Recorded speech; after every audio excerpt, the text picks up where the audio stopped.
Isang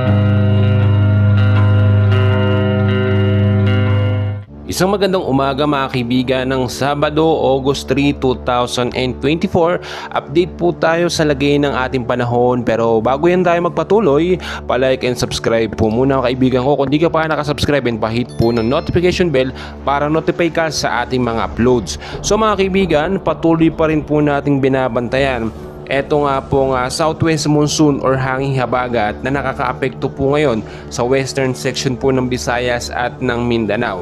Kahapon po, simula sa hapon hanggang sa gabi ay nakaranas po tayo ng biglaang malakas na pag-uulan. Nagtuloy-tuloy po yan hanggang sa gabi mga kaibigan. Dahil po yon sa tinatawag pa rin natin na localized thunderstorm at hanging habagat mga kaibigan.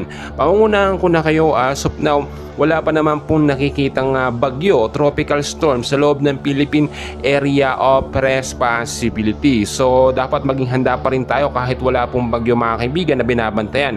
Pero outside par po sa labas ng Philippine Area of Responsibility, may nakita po tayo na sama po ng panahon, cloud cluster. Posible din po maging active low pressure area dito po sa may bandang taas, sa may bandang kanan natin. Nakikita nyo sa ating pinaka live radar, yan po yung imbes 30 kilometers per hour. Mahinang cloud cluster po o posible ding maging active LPA kung ito po ay lumakas mga kaibigan. Tulad po ng aking sinasabi, dahil nga po nasa rainy season tayo, expect po natin yung mga bagyo papasok po. Unahin na rin po sa tala ng pag-asa, posibleng 2 hanggang 3 bagyo ang pumasok ngayong buwan po ng Agosto.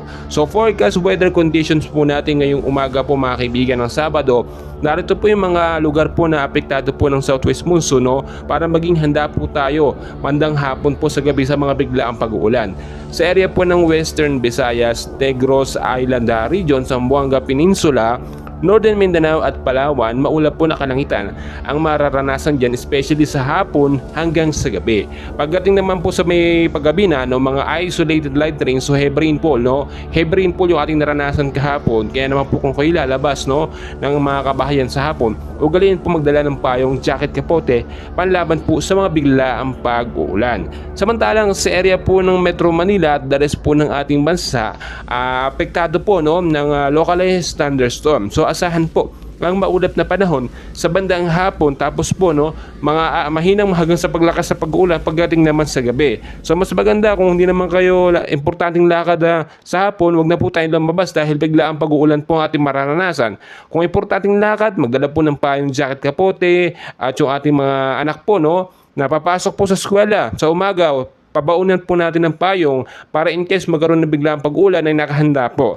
Mga kaibigan, minomonitor pa rin natin yung cloud cluster na sinasabi ko sa inyo. Ngayon pa lamang kahit wala pong bagyo, maging handa po tayo. Linisin ng mga isert, mga kanal, kasi ang main cause po na ang pagbabaha. Umiwas din po tayo sa mga mountainous area, doon po sa mga landslide prone area. Kaya mga kaibigan, paalala ko sa inyo lagi, hindi po ito pananakot, bagkus paalala po na maging ready po tayo anumang oras. Kaya paalala mga kaibigan, always be ready and know the weather before we go para safe at handa po tayo. Lagi, and please huwag kalimutan mag-like and subscribe for more weather updates.